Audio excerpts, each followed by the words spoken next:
Hello everybody and welcome to Limited Level Ups. I'm Alex, and this week's episode we've got quite a big topic to tackle. It's a level up if I've ever seen one. This is how to train your magic intuition. And this is a really important one because I think so much of what makes a good player is that they have strong intuition. Usually these are players that have been playing quite a long time. They have this strong intuition, this good instinct that does a lot of the heavy lifting in game. I'd even go as far as to say that when people talk about good players, Gabe Nassif and LSV, they go, yeah, that player is a really strong player. What they're really saying in a large part is that they have good intuition. Really, that's what you're complimenting them on when you say, yeah, they're a good player. When you watch a really good player play a game of Magic, it looks really easy because it is easier for them. Their intuition is going to do a lot of work compared to somebody who just doesn't have as trained of an intuition. So that's what we're in for today. And more than anything, I think this episode boils down to a gameplay level up, just a super zoomed out gameplay level up. Usually when I talk about gameplay, it's pretty specific. It's format specific. It's talking about specific cards in a format. And, I try to apply broad concepts to it. But this concept, training your intuition, if you can internalize and put into practice the things we're going to talk about today, not only will you be a better player, but you'll be a more confident Magic player. Because really, when it comes down to it, building intuition is just about building familiarity. And of course, the more familiar you are with something, the more comfortable you're going to be and the easier it's going to be. And of course, just want to shout out the Patreon quickly, patreon.com/limitedlevelups. You can go there if you like what we're doing here and you want to support the show. Or if you are looking to take your game to the next level, there's coaching benefits over there, deck tech and draft log reviews over there you can get access to. There's a bunch of Discord benefits. So if you're either interested in supporting the show or looking to level up your game, go check that out. Patreon.com/limitedlevelups. All right, first things first, we have to dig a little bit into the science of the brain just to set the stage for what we're talking about. I feel sometimes the word intuition gets thrown around, use a little bit of a buzzword. So let's actually set straight what we're talking to. Intuition, and I found this definition online, intuition represents unconscious cognitive activity that then results in becoming conscious activity at some point. In plain terms, and I'm no neuroscientist, so forgive me for glossing over the details, your brain has two main modes of processing and thinking. Your intuition, which is responsible for the majority of things that you do, your emotions, your memory, your habits, your feelings, your beliefs, your involuntary physical movements, a lot of things that just make you tick as a person and as a Magic player too. And then there's the conscious mind, and that's responsible for your critical thinking, your logic, your reasoning. It's the part of the mind that you need to engage when you encounter a problem, whether you're doing your taxes, or you're sorting through an argument with a friend, or maybe, in Magic you have to do combat math. Your brain tries not to use your conscious mind as much as it does the subconscious mind or your intuition because it takes more energy. Your conscious mind, the one that does all the critical thinking and logic and reasoning, it's really, really sharp and really, really smart when it wants to be, but man, is it lazy. It just doesn't want to do the work. That conscious mind will actually push back against you sometimes and be like, I don't really want to think about that right now. It's just kind of a chore. I mean, you've experienced it a bunch playing Magic, I'm sure. It's like, tough decision. And your brain goes, do we really have to think about this right now, or should we just jam, right? And you can think of this concept, just the kind of dichotomy between intuition and the conscious mind, as a few things. You could think of it as like the tip of the iceberg, where the conscious mind is that tip, and the intuition is this gigantic piece of ice at the bottom that's being the foundation for that tip. You can think of it as fast versus slow thinking. I put it a lot this way when I talk about a game of Magic, where it's like, all right, time to put that slow thinking cap on. This is a really tricky decision. Really have to not rely on intuition here. You can think of it as different gears of a car. What I really like is speed versus power, because the unconscious mind, or your intuition, will get you to an answer pretty quickly, but maybe it won't be as good of an answer. But your conscious mind, well, it's going to take a lot longer. It'll be a, quote unquote, more powerful answer, a better answer, a more well thought out answer. And we use both all the time in Magic, and, in all the activities we do. But when I'm playing a game of Magic, I can tell you, and any good player will tell you this, that you use both parts of the brain to be successful, and you oscillate between them. And I can look back on a game that I've played, and I can tell you what plays I made based on intuition, and which ones I had to go into that conscious mind, slow thinking mode because it was a really tricky turn, or I had to do combat math, or it was a situation I just wasn't used to before. And since this episode is all about how to build your intuition, let's take a little bit of a look into how your brain does that. Your brain is a really, really powerful computer, and you can think of your subconscious as the database. It's where it stores all its info. It's a database that your conscious mind digs through when it's trying to do that critical thinking, And every waking moment and every day, your brain is being fed more data into this database every single day, millions, if not billions of pieces of data. Everything you experience, every person you talk to, every bird you see, every sound you hear, all gets fed into your brain. And how your brain makes sense of all that information becomes what we call our intuition. And that's very easily mappable onto Magic. Every game action you take, everything your opponent does, every card you see in your however many drafts you've done all of your life, that's all added to that database, and that builds your intuition. Something interesting I found while making notes for this episode is how people that are smarter than me in this area that, have actually done research and devoted a lot of time in their life to understanding how the brain works, they break this process down of building your intuition into 4 steps. And I think it's pretty easy to understand. Also, really applies to how a game of Magic plays out and the information I personally get from a game of Magic, and that's, I think, why this resonated with me. Step 1 is pretty simple. You're just put in a situation. At any given situation, could be a real-life situation, could be a game of Magic. Step 2 is called cues. The cues that you receive from the situation that you're in. And this is just all the raw data I was just talking about. Everything that gets put into that subconscious, everything that you intake, whether that be in a game of Magic or in real life, this is just that raw data that your brain has to process. Step 3 is patterns. Your brain takes all those cues, takes all that raw data, and organizes it in a way that we can better understand it. And another thing that if you know anything about neuroscience or just the brain is that we're really, really good at detecting patterns as humans, and we really like to find patterns even in places where there aren't actually patterns, and that can kind of trip you up sometimes. And then step 4 is actions. So our brain recognizes all these patterns, and then we translate that into something that we actually, express in the real world.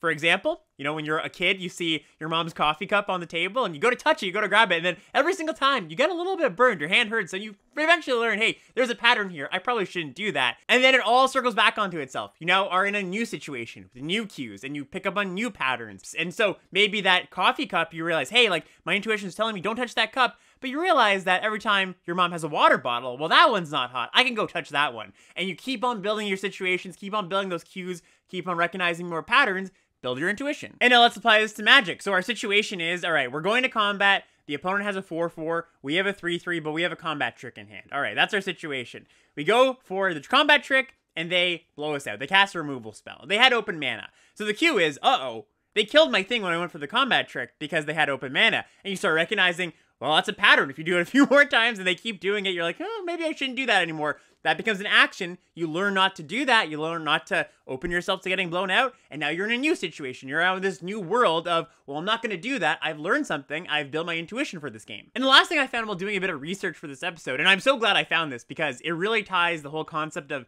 intuition and being good at Magic together, is this list of characteristics that researchers have found intuitive thinkers possess. And I was reading this list, and I was just like, wow, this is just a list of things that make a good Magic player a good Magic player. If you're looking for some concrete goals as a Magic player getting better, really pay attention to this list.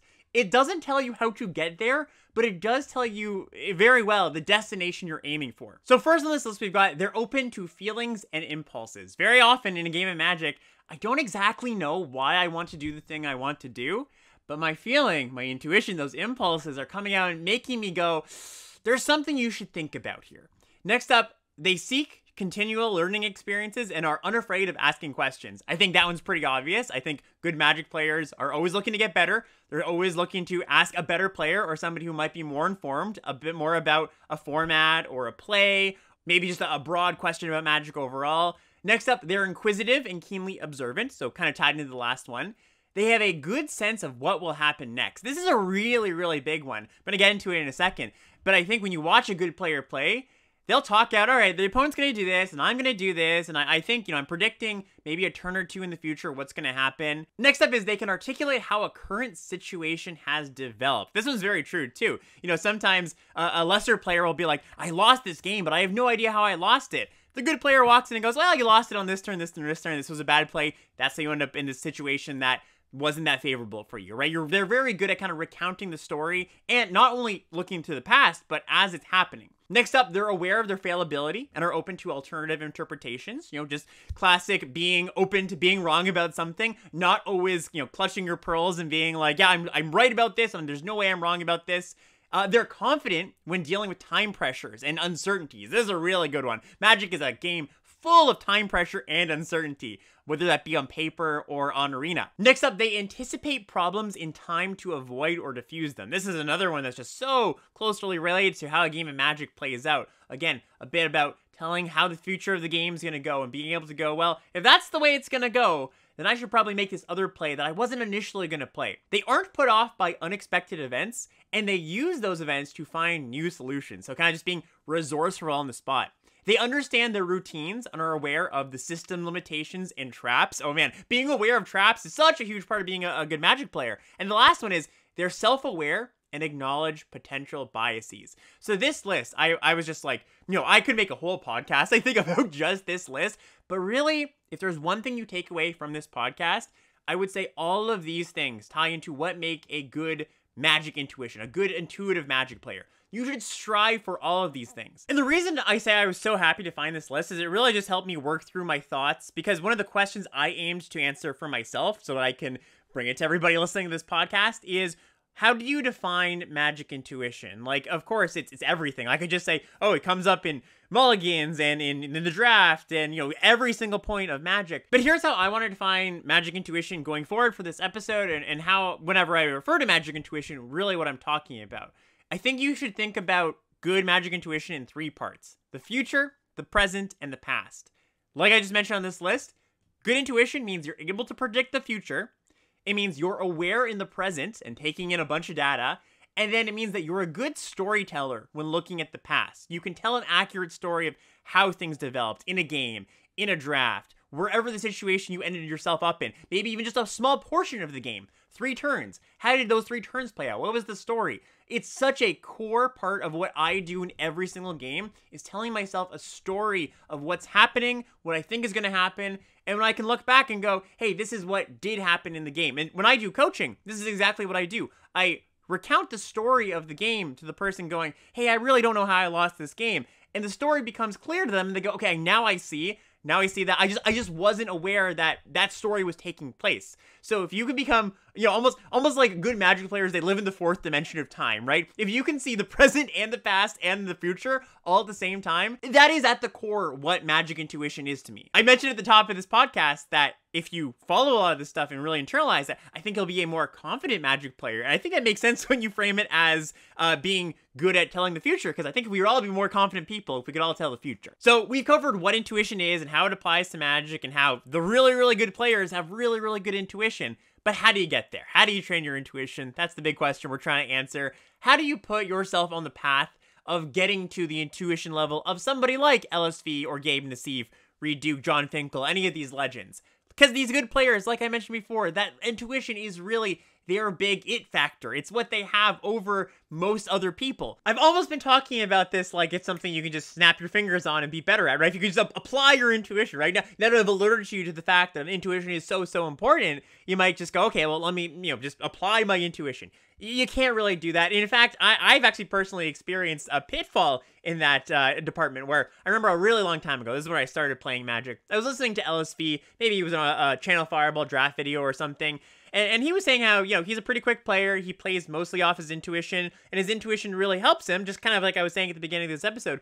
really helps him offload those decisions to not have to use so much mental energy. You can really focus that mental energy on the really tough critical decisions that your conscious mind has to think about. And I went, oh, I would love to do that. And I'm like, well, you know what? I play pretty fast already. So maybe I'm just an intuitive player and I should lean into that a little bit more. And that totally was the wrong approach, because I was just making bad plays because my intuition wasn't good at that point. I could work on my intuition and not actually critically think, but that's not going to get me anywhere. It's not going to get me close to where LSV's intuition would get him. As you're learning, you're just going to make mistakes. It's just a fact of playing Magic. It's just a fact of getting better at anything. You don't have the context you need to make the best decision in every situation possible, because your brain lacks that data. It lacks enough information to make an informed decision. So if you are trying to put yourself on this path, just know it's a long path, and a path that does take some time, does take, a stiff upper lip, and really isn't going to happen overnight. So that's my caution right now. A really big part of the intuition is just reps, is just playing more. And I know that's not a super satisfying answer. I know it's much easier to just go like, well, you're doing this wrong, do this better. But the more data this has just been a theme. The more data you can feed your brain, the more reps you get, the easier it becomes, and you learn kind of subconsciously. This is why constructed players, when they're practicing their deck for, they're going to a big tournament, they're not playing their deck to learn their card interactions. They're not even just playing their deck to understand what the decks and the formats are. A good constructed player who's really putting in the reps is trying to train their intuition so that when they get to turn 3, they're not like, well, what 3-drop do I play? They know in each matchup what they should play because they've been there before. So that's the kind of unsatisfying answer that reps really will help. And true intuition, I can't teach you in this podcast, but I can teach you how to train it. I can teach you how to put in the work. So I'm going to start where I often do when I talk about improving in something in Magic, and that's to implore you, dear listeners, to do a bit of self-evaluation, because I'm addressing a bunch of different Magic players who possess varying levels of skill. So to best help you out, I think it's good if you can do some self-evaluation to see how honed your instincts currently are, and to see maybe where your deficits are. So here are some signs of poor intuition in various areas. Number 1, well, you're just new to the game. Newer. And when I say new, I'm really talking like 1 or 2 years. Like that's what I consider new when you're considering getting to the path of good intuition. I mean, of course, it depends on how much you play, and the more you play, the faster you'll get there. But I would say my intuition only really got tuned to a point where I think it was good, and good is like kind of rough here. It's kind of loose. 5 years into me playing. And I did draft quite a bit when I first started playing, and maybe I was a slow learner. I don't know. I know a lot of people who learned a lot faster than that. I think part of it was me just brute forcing it and leaning into my bad intuition too much early on. So I probably actually learned slower than I could have been learning. You could probably check the box off for you've got something to learn. Or just, a new format. Definitely at the beginning of a new draft format, my intuition's not as good, and you have to be open to being wrong about certain things. Set reviews are a really good example of that. My set reviews are just intuition of how I read a card and think how it's going to play out. I think about the cards in the past that have looked similar to the card I'm looking at. I look at the cards in the set file and go, all right, how does this card interact with the rest of the set? And my intuition's right a good amount of the time, but I'm also very willing for it to be wrong after I start playing. A really big one, a sign of a poor intuition, is just you're losing a bunch, right? If you're just not winning as much as you might like to, that means your intuition's off somewhere. One of my pet peeves of people just, when people are trying to get better at Magic is they look at their win rate and maybe they show it to somebody else and go, hey, I'm not sure what I'm doing wrong here. And the immediate response is, oh, it could just be variance. I mean, certainly. It always could be variance, but over 30, 40 drafts, that's a pretty good sample size to, if you are losing more than you would like to, I would bet it's just not variance, right? It's always best to look within yourself first, rather than, the game screwed me over. Magic's got some randomness in it. Of course it does, but that's not very helpful. Getting a little more specific here and really honing in on the spots where your intuition might be poor, not just like, broadly as a Magic player. As you get better, your intuition is going to get better. Different parts of your intuition are going to get better at different rates. So when you're trying to self-identify what you think you need to work on, ask yourself, where are you spending the most time thinking? And this could be in a draft, this could be gameplay, this could be deck building. You can apply it to all three.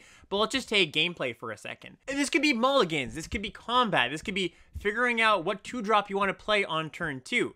Wherever you notice your brain shifting from the intuitive part of your brain and the active conscious mind has to take over because your intuition isn't guiding you in the right direction, it's very blurry, very fuzzy, that's a spot where your intuition isn't honed enough. So you should identify that, note that, and say, hey, this is a spot I would like to work on in the future. The longer you take on any decision, the more it means that you're not relying on your intuition. You need to be spending more energy, putting more active energy into it, using that conscious mind. And that is kind of a bad sign, right? If you were just like a supercomputer, you would never have to go into the slow mode. You wouldn't freeze up. you just run at a good rate and you'd be like, yeah, I'm just working on intuition. Obviously, our human mind doesn't work exactly like that. But the closer you can get to that perfect computer running with no freezing, the better you're going to be. Sometimes when I'm playing, it's kind of good to identify how good you think your opponent is, because a good opponent will play around combat tricks, they will bluff you sometimes, and a not so good opponent, they're not going to play around tricks as often, and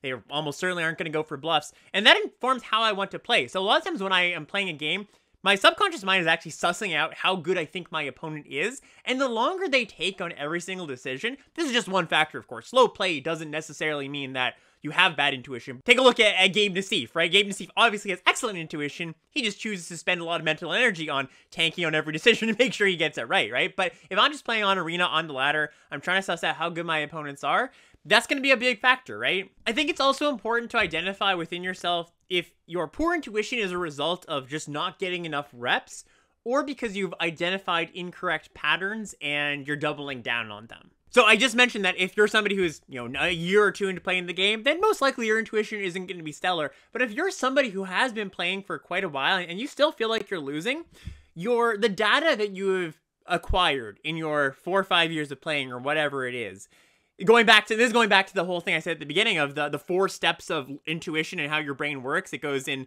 it's a situation, then there's cues, and then you find patterns and you make an action. Well, I would say that if you're somebody who's been playing a long time and still losing, what's happened to you when you've built your intuition is you find yourself in a situation, and then you pick up on some cues, and then you recognize some patterns, but either the pattern you recognize isn't quite there, like I mentioned, the human mind likes to create patterns that aren't there, or the action you're taking in response to the pattern that you actually did identify correctly isn't the right response. And I would say that that's probably a good identifier, like how long you've been playing, because, as complex of a game as Magic is, there is certainly some point you can meet where it's like, okay, you have enough data now to make good decisions, reasonable decisions. So I would just bet if you're newer, you just need the reps, and if you are still losing and you have been playing a long time, you probably want to reevaluate your priors. You want to reevaluate how you're looking at the game. And the exact positions, the exact spots of where you should look into, that can be hard, but like I said, you can really get a lot of clues into what's hard for you, where your intuition isn't tuned, in those situations that you do take a little bit longer to think through. The other thing, of course, is that if you're trying to find out, maybe you don't take a long time to think through things and you have been playing for a while, well, figure out what situations are leading to bad results, bad outcomes, right? If every single time, I was talking about the combat trick, casting a combat trick into open mana. Well, if you just think in your head, yeah, this is a fine thing to do, and every time my opponent, they just got lucky, they always have it, right? You hear that a lot of times, like, my opponents always have it. They always have it because you're playing into it. Of course they're gonna have it when you're playing into it. So you need to be vigilant about that too. And this goes back, once again, to don't just blame it on variance. If something bad is happening to you over and over, and you're losing over and over for a certain reason, that's probably a good spot to look into, and your intuition is poor in that area. A real example of this is, I'll sometimes hear people say, yeah, I'm flooding in this format way more often than I usually do, right? It's just, and that seems like something that's just variant. It's something very easily attributed to, oh yeah, it's just variance. But again, if you're playing 30, 40, 50 drafts of a format and you feel that way still, that's probably a deck construction error. It means that you're not putting enough ways in your deck for the format to spend your mana, right? There are some formats that, they go by super fast, the format's just a fast format and you don't really need mana sinks. But in a set that, I would even say Wilds of Eldraine, I would say this is probably true for March of the Machine too, just to reference some formats that we've had in the past year, that if you didn't have top-end cards to some degree or ways to spend your mana, as long as you weren't just like a pure aggro deck, then you're gonna flood, of course. And the natural reaction that you should have to that isn't, oops, I'm getting unlucky, it's, oh, I should change my deck construction. And the great part about all of this, about training your intuition, is you can train your intuition on anything in Magic. You just need good feedback. I'm sure a lot of you are familiar with the Malcolm Gladwell Blink concept of it takes 10,000 hours to be a master at something. The part that often gets left out of that is it's 10,000 hours with good feedback. And to get good feedback, there's 2 ways to go about it. One is the tough way and one is the easier way. There's active training and then there's passive training. So passive training is kind of what I did, right? Just brute forcing it. It takes a lot of time, a lot of reps, but you'll eventually get there, right? I do really think that, along with standing on the shoulders of other really good players that I had learned some stuff from over the years when I first started playing, I do think I mostly brute forced my way to getting to where I am now and understanding Magic Unlimited. So that is one way to do it. Obviously, more reps are great, but reps take time. But then there's active training, and active training is you go into a game, or you've identified, number one, what you would like to train, what you'd like to get better at, where your intuition needs to improve on. Let's just say it is your mulligans, right? So the way you actively train this is you take a draft league, you run a draft on Arena, you play your however many games you play, you put an express focus on making sure you're using your active thinking mind to figure out your mulligans. And then the feedback you want to find from that, the active feedback, is ask a friend. Ask somebody who thinks better at Magic than you. Ask wherever online you engage with Magic, Discord, Twitter, Reddit, whatever it be. The best way to get better, and I've said this on the show before, the absolute best way to get better at Magic is to play with good players. If you're always playing with players that are better than you, you're going to pick up on things. And you might not even have to ask them. You just notice, oh, they're doing whatever it is. They're, attacking more than I am. Or they're being conservative with their removal a little bit more than I am. You could also ask them, like, hey, what would you do in this spot? That's a great way to actively train that intuition. That takes not being lazy, that takes some real intention in your practice, but you'll get there faster than that passive feedback of just feeding your intuition a million pieces of data over the course of however many years. And by the way, the reason that you want to go into a draft with intentionality of what you're trying to train is to hold yourself accountable in some ways. Because if you don't actively say that to yourself and almost promise that to yourself that you're going to do that, it's kind of easy to cop out and be like, okay, well, I know mulligans are something that I want to improve on, but this particular draft, I wasn't that focused on it. I'll focus on it later. And you show your mulligans to somebody and they're like, oh, I wouldn't have mulliganed here. And you go, okay, yeah, that's true. I know my mulligans need work. But if you've gone and you've said, I know I'm going to try to the best of my ability to make the right decisions, and you come to the wrong decisions after you've gotten that feedback, then that really tells you something. It really puts you in a tough spot. It makes you go, you know what? I was just wrong. And saying you're just wrong about something in Magic is really powerful. A lot of players just don't get there. A lot of players get, they talk to a better player and they're like, yeah, they could be right, but I don't know. I feel pretty strongly about this. And, I'm not saying a worse player can never be right, but one of the lessons I learned over the years is the things that better players than me were saying, maybe it didn't quite make sense to me at the time, and maybe didn't quite click. But years down the road, I was like, oh, no, they were totally right about that. I really shouldn't be doing this. For example, you might be somebody who splashes a bit more than a good player might. And you go, yeah, I get away with it pretty often, so I don't mind doing it. And people look at your mana base. A good player looks at your mana base and goes, that's just not a really good mana base. And you're like, yeah, but I get away with it often enough. And then you actually do put it into practice eventually. And you go, oh, wow, I am actually winning a lot more. My intuition of how much I was winning when I was playing 4 colors every single time was not that good, right? It actually is better to be 2 colors more often than not. Going a bit deeper on intentionality when you're trying to better your intuition, I have a comment from my Discord, from Discord user McShoe, is a pretty active user. 2 things, actually, that they said that I thought were really great. Number 1, tying into what I was just saying, they said that if your goal is to get better, 1 hour of focused sessions a day, just playing Magic, is better than 3 non-focused sessions, or partly focused sessions, which is kind of what I was just getting at with the passive versus active training. Your intuition is going to get a lot better with 1 hour of focus rather than just 3 hours of brute forcing. So that's just, more to back that up.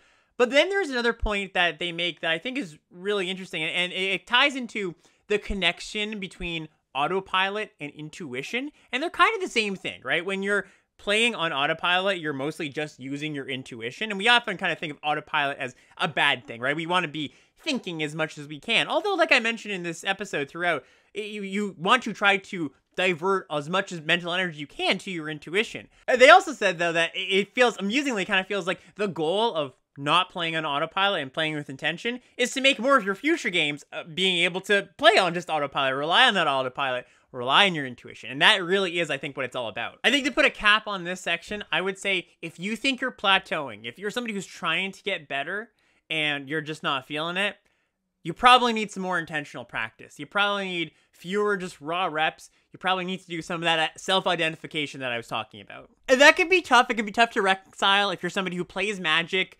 for partially fun, but you also want to be good too, right? It can almost feel like homework, kind of a chore to be like, well, going to work today, gonna work on my mulligans. You come home from a long day at actual work and you're like, that's the last thing you actually want to do. So I'm not suggesting you do this for every single game or every single day. I'm just suggesting that if it is one of your goals, that you devote some time to it. And also, as we're going to get to in a few minutes, I think there are some ways you can kind of cut the line, kind of shortcut there. This is something that I don't feel like it's like, oh, there's no easy way to get to the top.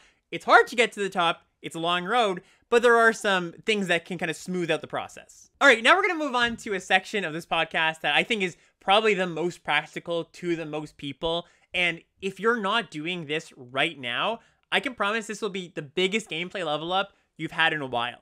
So this is telling the story of the game. Like I mentioned before, I think Magic Intuition can kind of be broken down into past, present, future. The present is telling the story of the game you're in. When I'm in a game of Magic, I have kind of an idea of how I think it's going to play out. And if you're a player that's been playing any amount of time, you have this sense. Even a new player who's only been playing, let's say, a month, they've played games, they kind of know the cadence of a game, and they're not going to be able to understand it perfectly, but you do have some sense. The better you are, the better you'll be able to tell the story of the game, but getting into the habit of this is really important, and it's something that I do every single game I play. To tell an accurate story of the game you're playing, you need to take in a few things, or maybe a lot of things. You need to know how your deck's supposed to play, how you think your opponent's deck is supposed to play, and especially in Limited, you can deduce that from their color pair. A red-white deck is going to play quite a bit differently than a blue-black deck in any format. You have to consider how many cards a person has in hand at a given time, how aggressive they're being,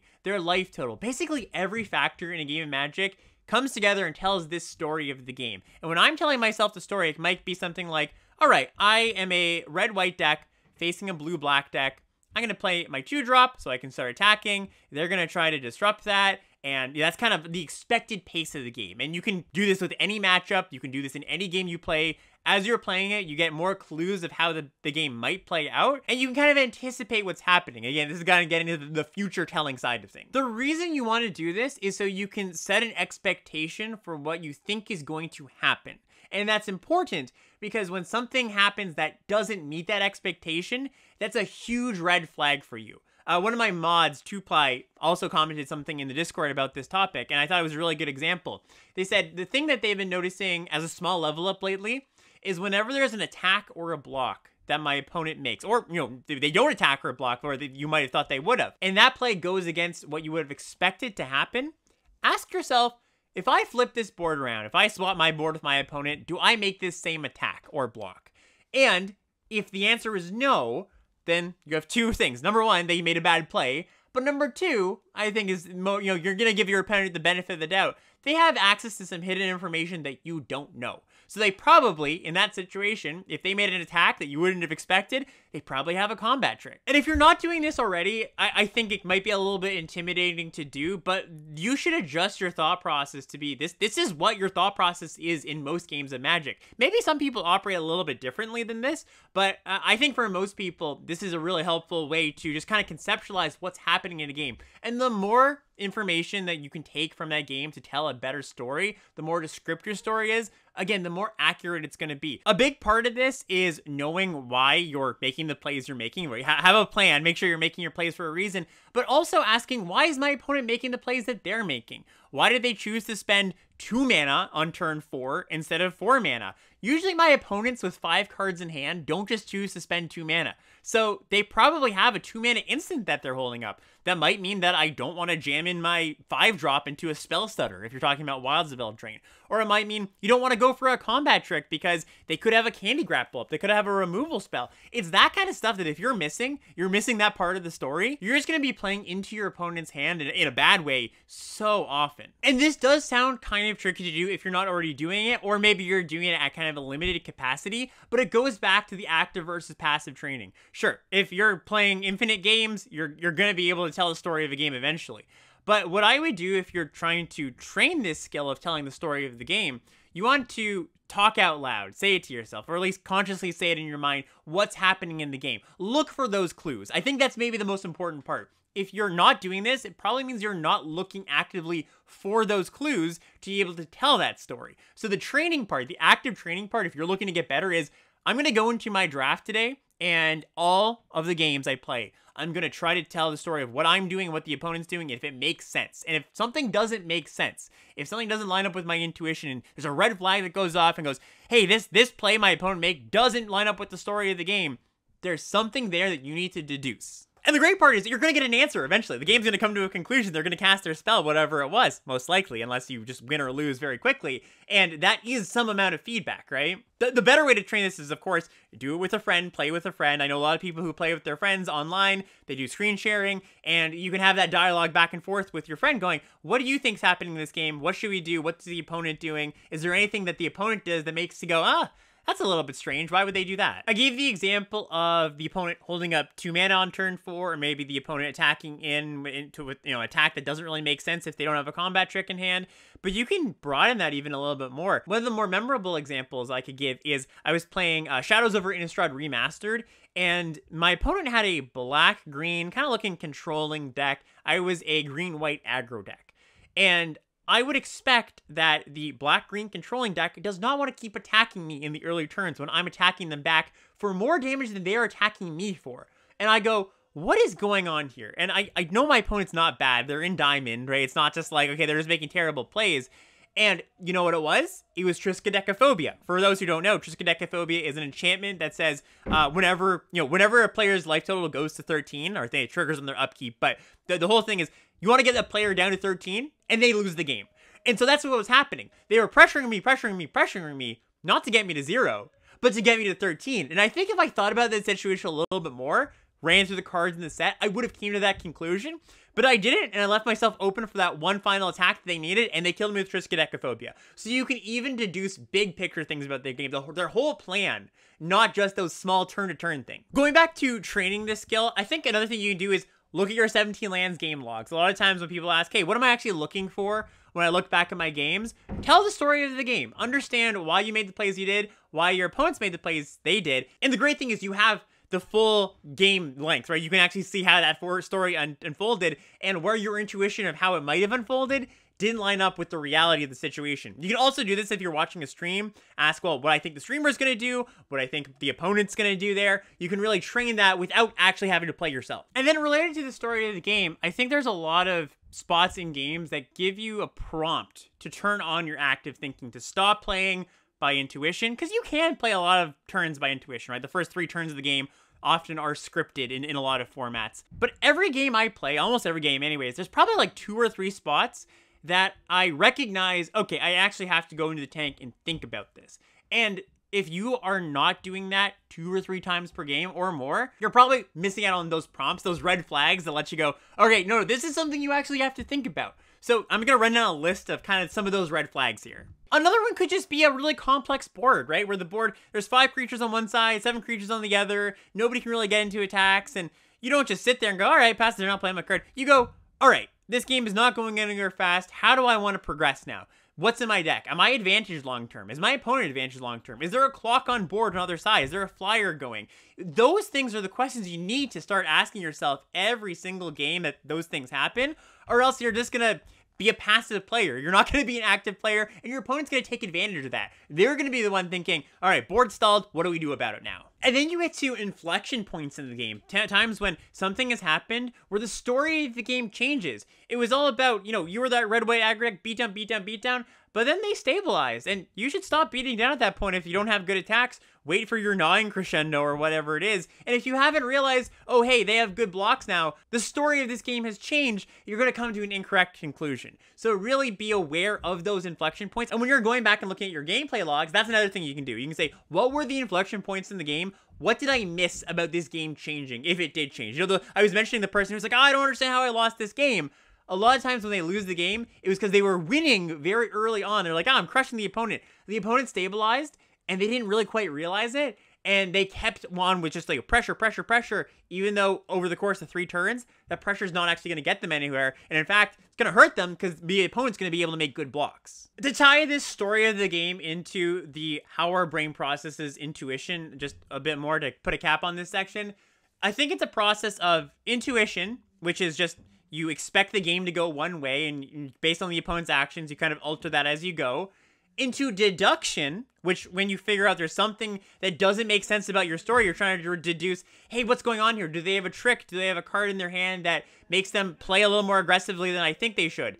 Into an action, going, all right, because I think they have this, I'm going to make this action. And this is the core. This is like the gameplay loop, if you will, of training intuition. Because the more you do this, you go, huh, okay, I'm just on the course of my regular intuition, what it's telling me to do. Deduction of, oh, wait, there's something else going on here. And then an action. That action will sometimes lead to a good situation and sometimes lead to a poor situation. And you can learn from that.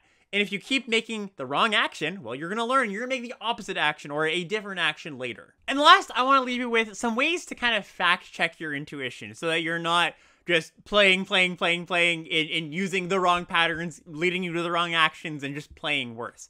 Obviously, like I mentioned before, a good way is just get feedback from a good player, somebody you trust, a friend, but there's some things you can do on your own too. Let's talk about mulligans first. So if you're trying to figure out, is this a good keep?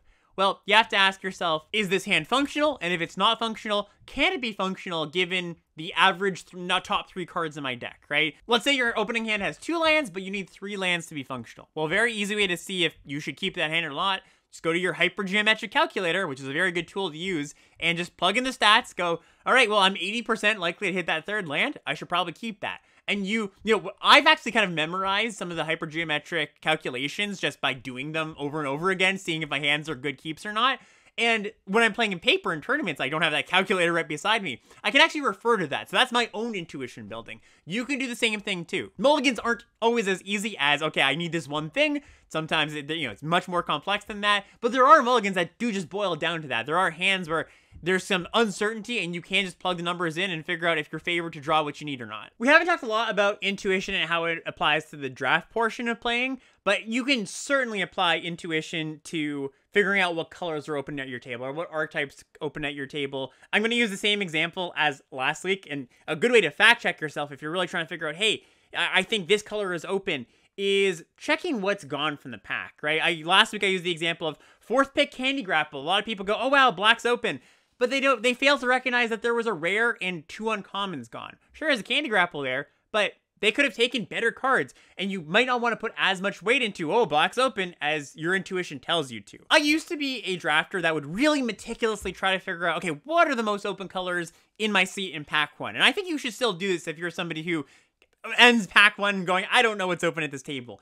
Ask yourself, what were the most open colors? What were the least open colors? I'd really try to do that actively. Again, active practice of that to get better at it. And now it's second nature to me. I don't have to actively think about that. After pack 1, I just kind of know based on the cards that I've taken, right? I'm just going to be taking the good cards, the best cards out of the pack, which naturally leads me out of the colors that aren't very open, right? So that's just kind of a natural intuitive thing. Again, this is getting into a bit of a different topic, bit outside the scope of today's episode, but I just want to really highlight the fact that there's a lot of different places that intuition can apply and that you can train it. It sounds like this nebulous thing that you're like, oh, I have to play so much. Training. You can train it, and that's one of the big takeaways I would like to put forth today. And that's going to do it. Thank you so much for watching and listening. We've got our Ixalan set review. Me and Mark back at it next week. Rares, mythics, uncommons, all the good stuff. I'll be streaming that live on my Twitch channel next Tuesday and next Wednesday. We'll be, of course, up on the YouTube and the podcast feed shortly after. Thanks for listening and watching, and we'll see you next time.